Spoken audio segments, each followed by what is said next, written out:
주님께서 우리와 함께 하십니다. 아멘. 1층에 계신 분들, 주님께서 여러분들과 함께 계시고, 또 제3의 장소에서 또 나갈랜드에서 주차까지도 우리 하나님께서 함께 하십니다. 아멘. 예. 여러분들이 기도해 주셔서 10일 동안 인도네시아 자카르타에서 맡겨진 사역을 잘 감당하고 어제 입국했습니다. 그곳에서 나누었던 말씀들은 하나같이 새로운 지평이 열려지는 즈음에, 여기서 새로운 지평이 열려졌다라는 것은 소위 이런 팬데믹, 즉 코비드-19 이후에 한 번도 누구도 경험해보지 못한 그 상황 이후에 펼쳐지는, 바뀌어지는 새로운 분위기와 상황에 맞추어 소위 어떻게 살아야 하는가, 그리고 아시아 교회는, 또 아시아 선교는 어떻게 행하여야 하는가 하는 점입니다. 첫 번째 주간은 이 젊은이들을 대상으로, 그래서 40살 미만으로 모여진, 전 세계에서 모아진 젊은 지도자들을 대상으로 그와 같은 화두를 던지고 우리가 함께 지혜를 모았습니다. 그리고 그 다음 주, 즉 지난주 한 주간은 아시아 지역의 각 나라의 교계 지도자들과 선교 지도자들이 한 300여 명 모여서 함께 여전히 지혜를 모으는 자리였습니다. 저는 그곳에 아시아 복음주의 연맹의 선교위원장으로서, 그리고 한국 복음주의 연맹의 선교위원장으로서 초대가 되어진 곳이고, 그곳에서 새로운 지평 속에 우리 한국과 아시아 교계와 선교계가 마땅히 행해야 될 일들에 대하여서 저의 전문 영역인 디아스포라, 이주민에 관련된 이야기로 제안을 했고, 또 많은 좋은 응답과 호응을 얻었습니다. 이 모든 일들이 가능하고 또 힘있게 전달되어지고 좋은 결과물을 얻게 되어진 것은 첫째로는 하나님의 은혜요, 하나님의 허락하심 속에, 또 우리 사랑하는 산소망교회 성도들의 기도가 있었기 때문입니다. 우리의 기도가 아시아 선교계와 또한 교계에 나아갈 방향을 세워갔다라는 점에서 여러분들의 기도는, 여러분들의 헌신은 대단히 의미가 있고 가치가 있고 하나님 보시기에 대단히 합당했던 것입니다. 예, 저에게 자그마한 물질을 전달해 주신 분들이 계셨습니다. 그 물질을 제가 여러 네팔에서 오신 분, 방글라데시에서 오신 분, 파키스탄에서 오신 분, 인디아에서 오신 분, 또 필리핀에서 오신 분, 이런 분들이 소위 어려운 지역이고, 또 그분들이 그런 곳에 10여일 동안 참여하는 데 드는 경비를 소위 직접 내시기가 어려운 현실적인 상황에서 비록 작지만 오병이의 기적을 기대하면서 저에게 전달해 주셨던 헌금들을 그분들에게 다 상황에 맞추어 제가 전달을 해드렸고, 그곳에 하나님의 오병이의 기적이 나타나므로 그들이 필요했던 모든 것이 채워진 줄로 믿습니다. 이것 또한 여러분들의 헌신이 하나님이 받으신 것이고 하늘나라에 고스란히 상급으로, 그래서 여러분들의 주는 손길이 저 하늘에서 해같이 빛나게 되어지리라 믿습니다. 제가 지지난주 말씀이 주는 것, 그렇잖아요. 예, 뭔가 줄 수 있다라는 그 자체가 얼마나 감사한 줄 모릅니다. 이제 이 시점에 있어서 한국에 돌아오게 됐고, 여러분들 앞에서 선교 사역을 말씀과 더불어 보고할 수 있다는 것이 대단히 큰 기쁨입니다. 여러분, 완연한 가을입니다. 가을은 낭만스럽고 대단히 우리를 센치멘탈하게 만드는 매력도 있지요. 하지만 김장도 준비해야 되고, 예전 같으면 연탄도 들여놔야 되고, 우리 부모님들의 겨울을 준비하는 또 월동 준비라고 여겨지는 부분에 어른들이 갖는 부담은 함께 더불어 있는 겁니다.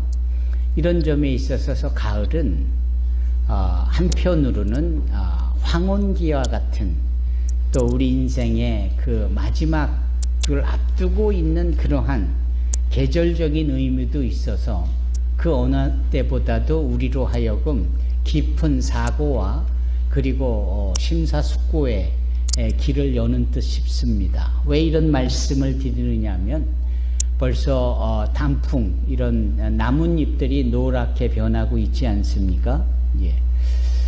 제가 좋아하는 시인 중에 로버트 프로스트라는 분이 계시는데 이분이 쓴 그 시 중에 하나가 가지 않는 길이라는 시가 있습니다.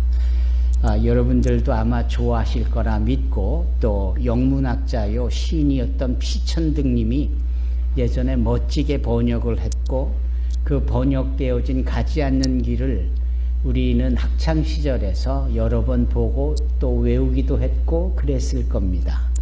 그 처음 시작이 이렇잖아요. 예, 노란 길을 바라보면서 소위 두 가지 갈래길에서 가지 않는 길에 대한 막연한 기대감과 그리고 소망을 품는 그리고 그 두 가지 길래 가운데 어느 한쪽을 반드시 선택해야 하는 이런 상황 등 바로 이런 점에 있어서 인생의 그 선택을 중요하게 다루고 있는 이 시에 담겨져 있는 내용인 것인데 그 시작이 가을이에요.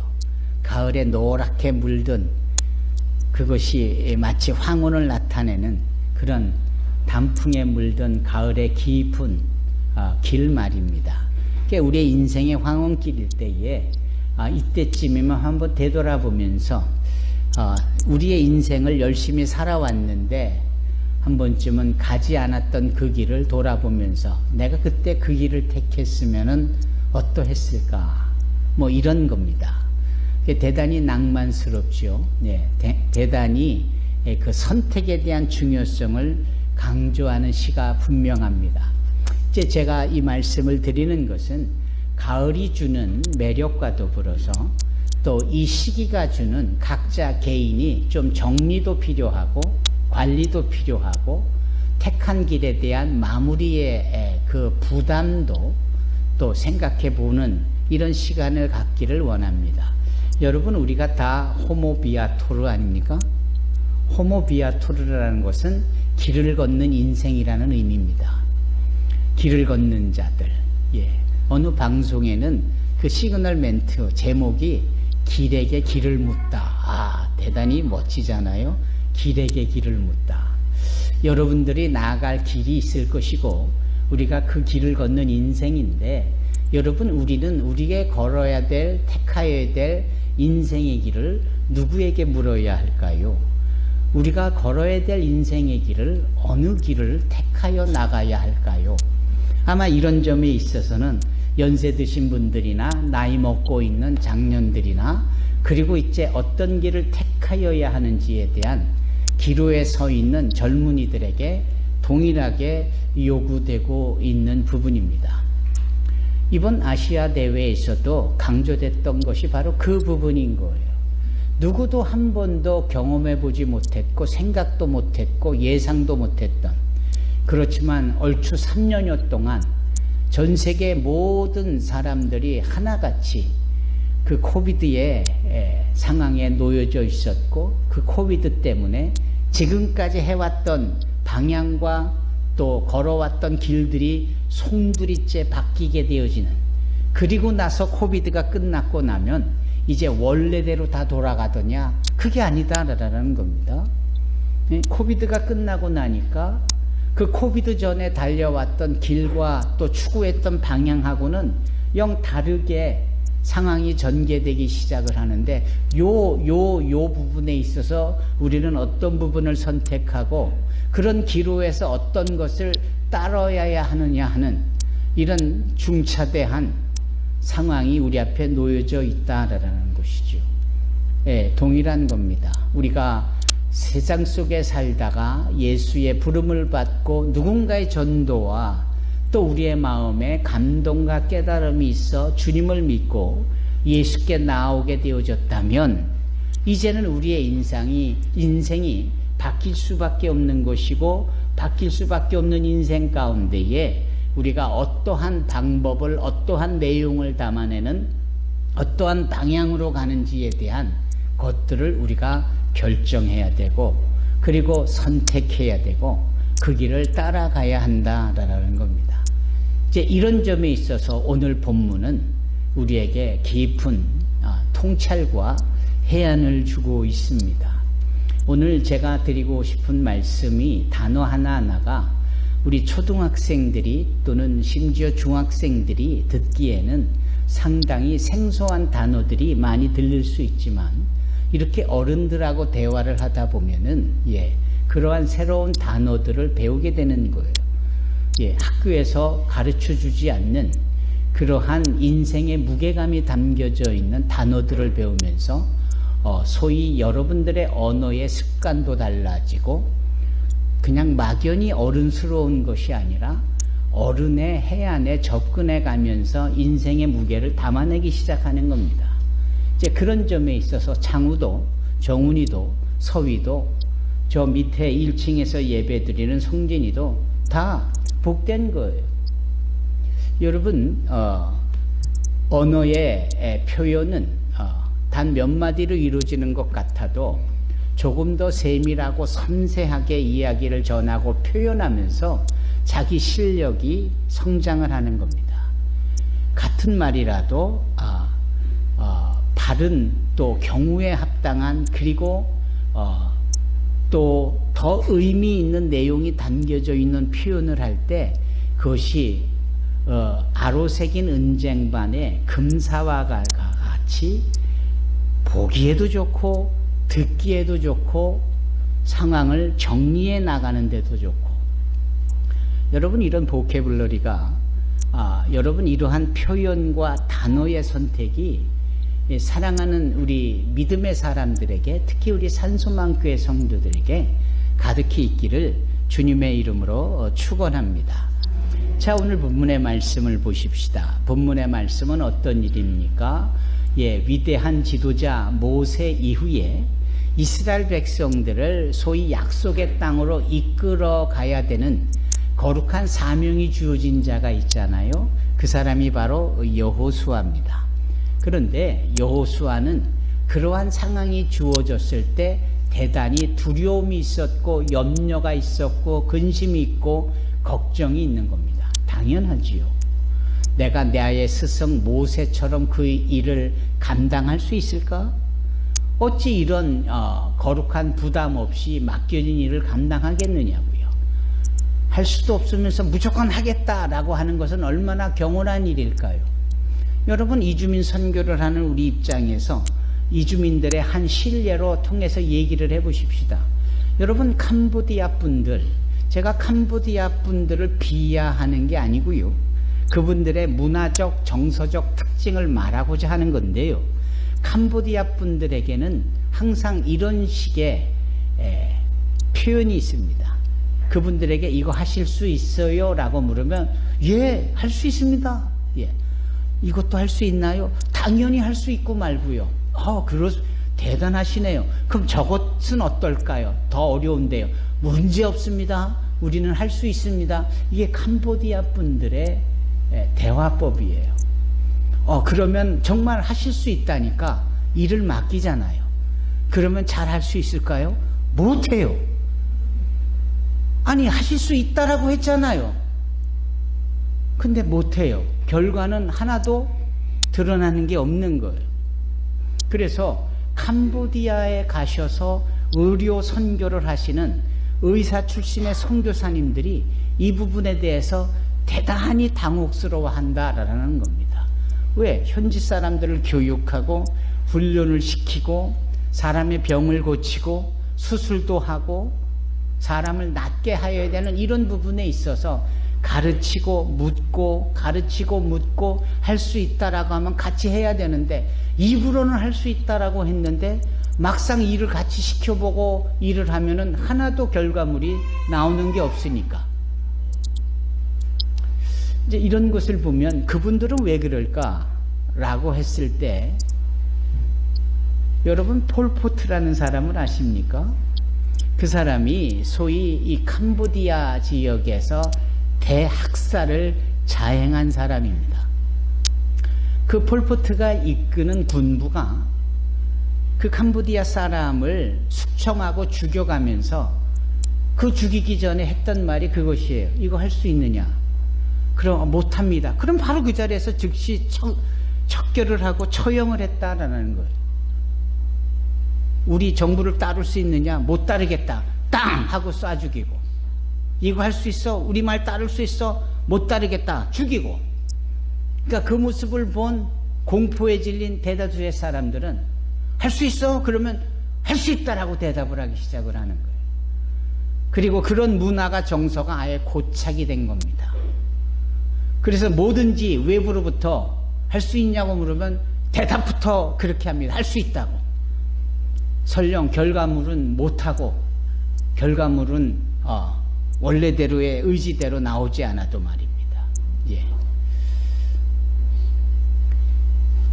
여호수아는 진지하게 고민을 했던 겁니다. 내가 모세처럼 이스라엘 백성들을 이끌어낼 수 있을까? 그런데 하나님은 너 할 수 있니? 못하니? 이런 걸 묻지도 않으시고 그렇게 고민하는 여호수아의 입장을 충분히 고려하셔서 그에게 강하고 담대하라 라는 말씀을 3번이나 거쳐서 내가 너와 함께 하니까 걱정하지 마. 너는 강하고 담대하라 라고 말씀하시는 거예요. 그게 여호수아 1장의 1절부터 9절까지의 흐르는 맥락입니다. 여러분 지금도 하나님께서는 우리가 직면한 여러 상황 속에서 너 이거 할 수 있겠니? 이러라고 묻지 않으시고 너는 할 수 있어. 왜? 당신인 하나님이 우리와 함께 하시며 우리를 도와주실 것이기 때문에 당연히 우리로 하여금 할 수 있다라고 말씀해 주고 계시는 겁니다. 그 사실을 믿고 그 사실을 들은 바대로 삶에 적용하여서 내가 아닌 내 안에 와 계신 그분이 할다라는 이 사실을 믿음으로 우리는 어떠한 것의 선택과 또한 어떤 것을 결정함에 있어서 좋은 결과물이 나타나게 되어지리라 믿습니다.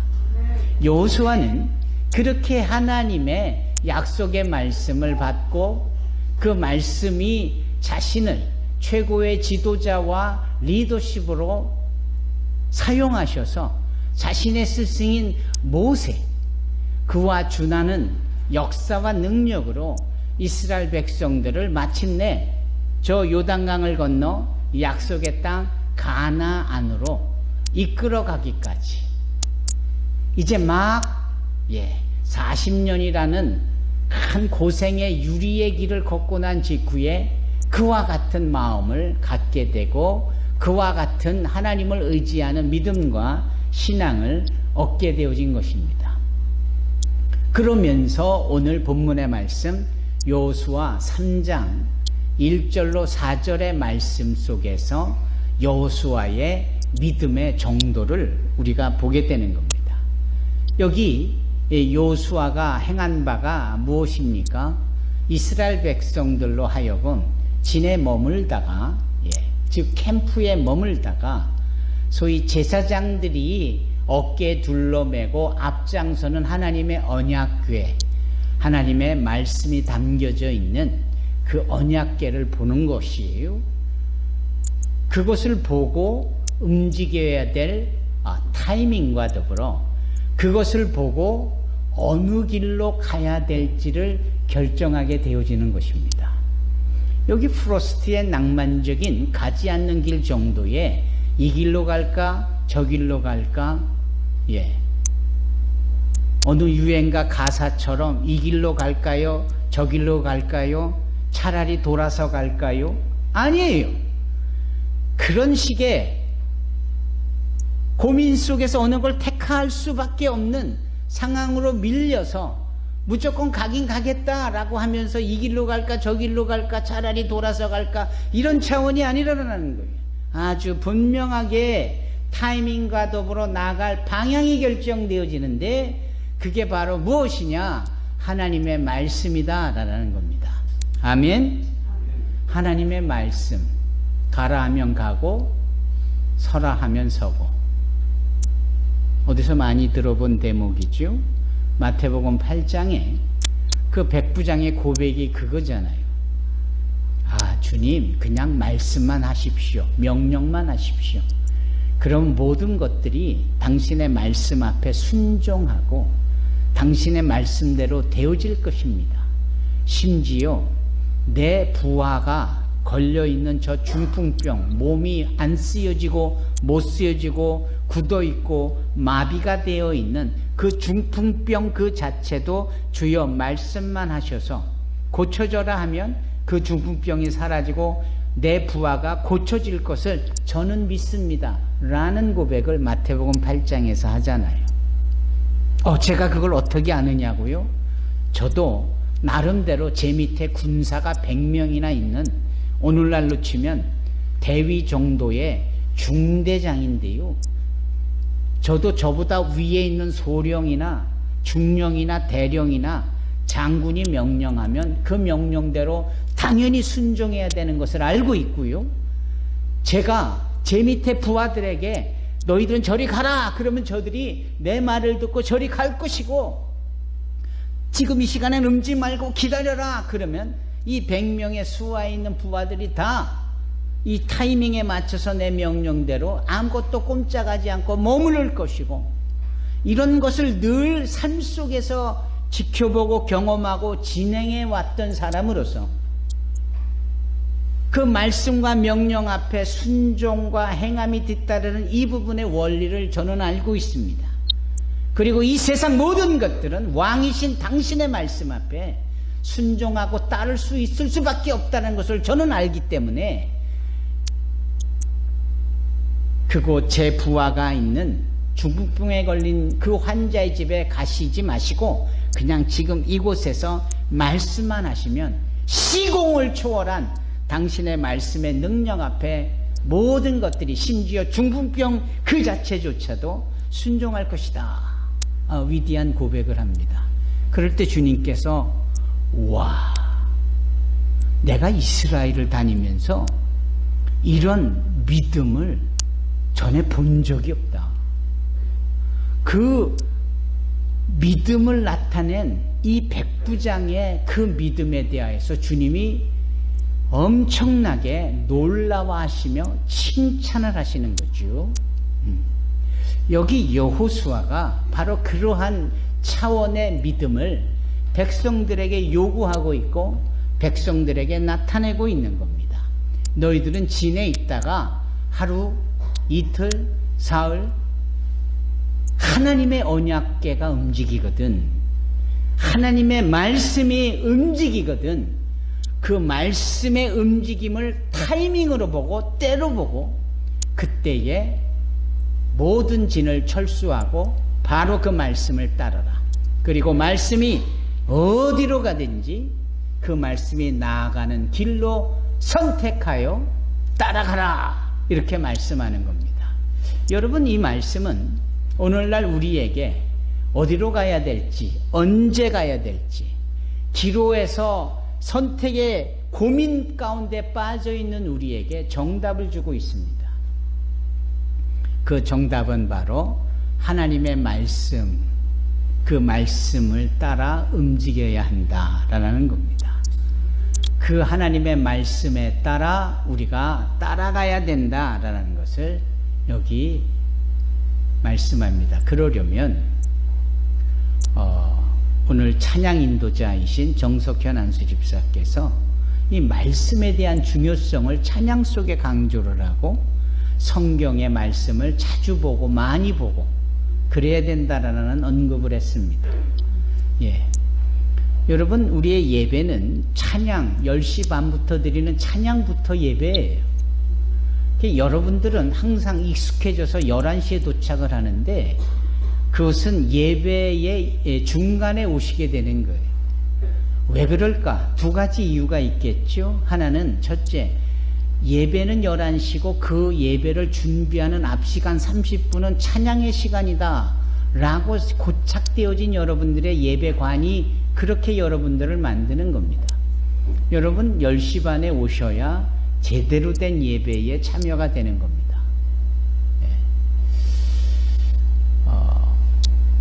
두 번째는 여러분들은 한번 정하면 나름대로 의지가 계셔서 그 정해진 대로 따르는 여러분들의 루틴이 있잖아요. 그러니까 나는 11시에 와야 된다라고 생각하는 그것이 있다라는 거죠. 이 두 가지가 예배관과 여러분들의 의지가 항상 이 앞서 있는 찬양의 예배를 놓치게 만드는 거예요. 여러분, 그래서 여러분들은 앞에 30분을 놓친, 그래서 뒤에 1시간 정도의 예배인 3분의 2의 예배만 드리고 있는 거예요. 아쉽지 않습니까? 앞으로는 3분의 3 전체 예배를 드리시기를 바랍니다. 그래야 그 3분의 1의 시간, 앞선 시간에 우리가 서로 주고받았던 그 영적인 감동이 뭘 의미하는지 저의 설교 속에서 다시 한번 깨닫게 되고 아시게 되는 겁니다. 그 찬양 속에서 말씀이 강조되어지는 거예요. 그 말씀이 강조되어졌다라는 것은 말씀을 자주자주 보게 되고 말씀을 자주자주 읽게 되는 거고, 그 말씀대로 믿고 말씀대로 행하는 믿음이 되어질 수밖에 없다라는 겁니다. 우리 교인들이 가지고 있는 그 신앙의 고백 속에 이런 말씀대로 믿고 말씀대로 행한다라는 이런 고백을 자주 하는 기도들이 들려지고는 해요. 참 담임 목회자로서 행복한 순간이 아닐 수 없습니다. 오늘 기도자의 그 기도 속에서도 저를 행복해 하는, 그것은 우리 교회가 추구하는 방향이기 때문에 하나님께 드려지는 기도니까 그 기도는 하나님이 받으시는 거 맞지만 함께 마음을 담아 기도하는 자로서 행복한 저로서도 감사한 내용이 있는 거예요. 그게 뭐냐면 그 사도행전 11장에 그리고 13장과 이어지는 내용 속에 꼭 붙어있는, 주님께 꼭 붙어있다라는 이 표현, 그것이 우리 산소망교회 성도들의 신앙관이에요. 그리고 요한복음 15장에 내가 주 안에 주님이 내 안에 거하실 때 무엇이든지 구하는 대로 다 받으리라. 아멘. 항상 주님께 꼭 붙어 있어야 하는 것. 이거 정말 중요한 겁니다. 근데 여러분들이 기도하면서 그러한 들었던 내용들을 입으로 표현한다는 것은 대단히 행복하고 기쁜, 그리고 감사한 일인 거예요. 이렇게 주의 말씀을 늘 보아왔던 것의 결과들이 우리의 삶의 표정으로, 표현으로 나타내진다라는 겁니다. 오병이의 기적이 있었습니다. 벳세다 들판에서 장정들만 5,000명을 먹였던, 그러니까 서희나 하경이 같은 어린이들까지 포함하고 여기 이상열 권사님이나 박목 권사님 같은 여성들도, 연세 드신 분들도 함께 포함을 하면 숫자적으로 보면 좋기 2만 명 이상이 될 뻔했던, 그렇죠? 그러한 입체적인 상황 속에서 주님은 달랑 물고기 2마리와 보리떡 5개, 이것을 가져온 한 어린아이의 그 정성 속에서 이 물고기 2마리와 보리떡 5개는 어느 정도의 분량일까? 그것은 소풍 나간 어린 소년의 그 가방에 담겨져 있는 도시락 정도에 불과한 분량이에요. 그런데 그 작디 작은 그 분량을 우리 주님께서 하늘을 우러러 축사하시고 제자들에게 떼어주시면서 모여진 배고픈 자들에게 갖다 주라라는 이 말씀 앞에 그들이 순종하자 주님의 손에서는 끊임없이 계속적으로 그 고기와 그리고 떡이 제공이 되어지는 겁니다.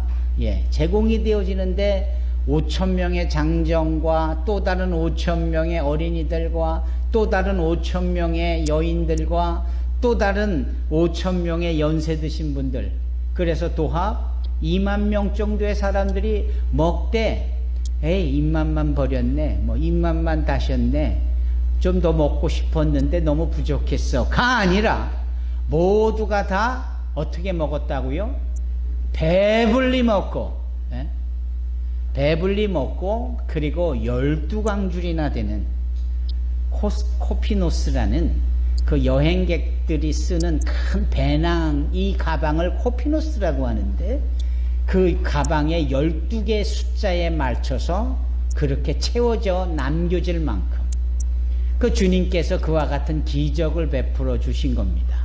누구에게요? 당신이 사랑하는 12제자들을 뿐만 아니라 주님의 말씀을 듣고자 그 들판에 나왔던 사람들 뿐만 아니라 뭐 어디 구경 났남? 왜 이렇게 사람들이 몰려도 할 일도 없는데 심심한데 따라가 볼까 하고 우연히 그 자리에 나온 사람들까지도 다 배불리 먹게 하시는 거죠. 바로 그러한 일이 이 주님의 오병이어 기적의 의미입니다.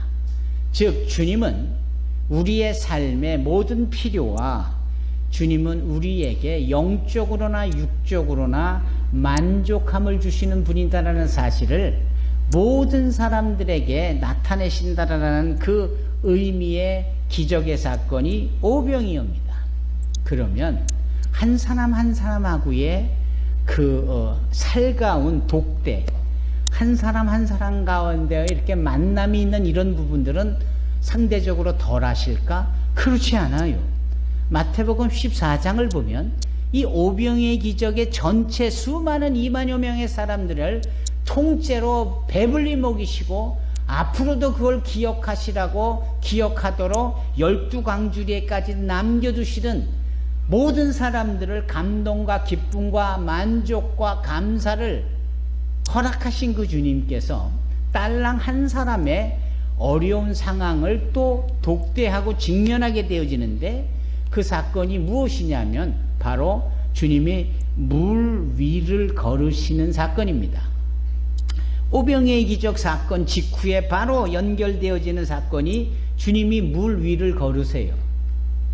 나 봐라, 나 물 위를 걷는다, 뭐 이런 차원의 재미와 놀람을 선사하려고 하는 게 아니라 아무리 노를 줘도 이 배가 나가지를 않는 그런 상황 속에 있는 정말 어렵고 힘든 상황 가운데 있는 이들 앞에 주님은 그런 상황조차도 주님에게는 아무런 제한과 제약과 장애와 방해가 되지 않는다라는 것을 나타내 보이기 위해서 실질적으로 문제의 한복판을 주님은 걸으시는 거예요.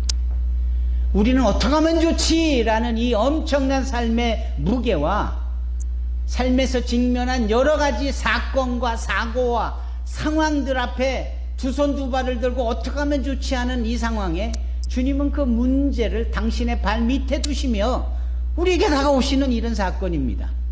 바로 그럴 때 다소 촐싹대기 아주 능한 한 12제자 중에 한 사람, 누구죠? 베드로가 이렇게 촐싹 맞아요. 생각 없이 막 그냥 행동부터 하는 이 베드로의 약점인데 나중에 이가 성령의 충만함을 받고는 그 촐싹맞음이 절대적인, 능동적인, 대단히 어그레시브하게 진취적인 모습의 일꾼이 되어지지요. 참 모난 성격을 주님은 아주 귀한 성격으로 바꾸시면서까지도 당신의 일꾼으로 사용하시는 걸 보면서 우리에겐 아직 소망이 있다라는 사실을 알 수 있겠죠. 여하튼 베드로가 그 물 위를 걸어오시는 주님을 보고 주님, 당신이 주님, 내가 믿는 주님이 맞다면 나로 하여금 나도 그 물 위를 걷게 해주십시오. 이렇게 외치는 거예요. 주님이 그래? 해볼 수 있겠니? 네가 글쎄 걱정인데 뭐 이런 말씀 이런 방구 말씀이 없으세요. 그 즉시 주님이 뭐라고 하세요? 와라 나에게 걸어와라. 예, 그 말씀은 할 수 있다라는 거죠. 예, 너는 이미 나로부터 능력을 얻었고 네가 가지고 있는 나의 믿음만 신뢰가 분명하다면 네가 못할 게 뭐가 있겠니? 오직하면 주님이 말씀하시기를 네가 마냥 겨자씨만한 믿음이 있거든 이 산을 명하여 저 바다에 던져라 그러면 이 산이 떡하니 움직여서 저 바다에 옮겨질 것이고 네가 만약 겨자씨만한 믿음이 있거든 이 뽕나무도로 명하여 저 바다에 심기우라 하면 이 흙에 묻혔던 이 뽕나무가 바닷물에 뿌리를 내리고 거기서 자라기 시작하는 이런 일들이 있을 거라 주님이 말씀하시죠. 결국은 우리에게 이 겨자씨만한 믿음이 있느냐 없느냐의 문제죠. 이 베드로에게 당신에게 오라 말씀합니다. 그랬더니 베드로가 정말 배에서 뛰어내리는 거예요. 그리고 주님 앞에 걸어가는 거예요. 이야 멋지죠. 그런데 그것도 잠깐 점점 이 휘몰아치는 물과 거치게 불어오는 바람을 보더니 점점 걸어가던 이 베드로가 물에 빠지기 시작하는 거예요.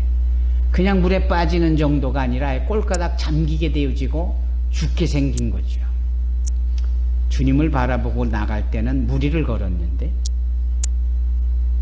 물길을 보고 바람을 보더니 걱정과 근심과 두려움이 생기면서 이 몸이 빠져가는 거예요.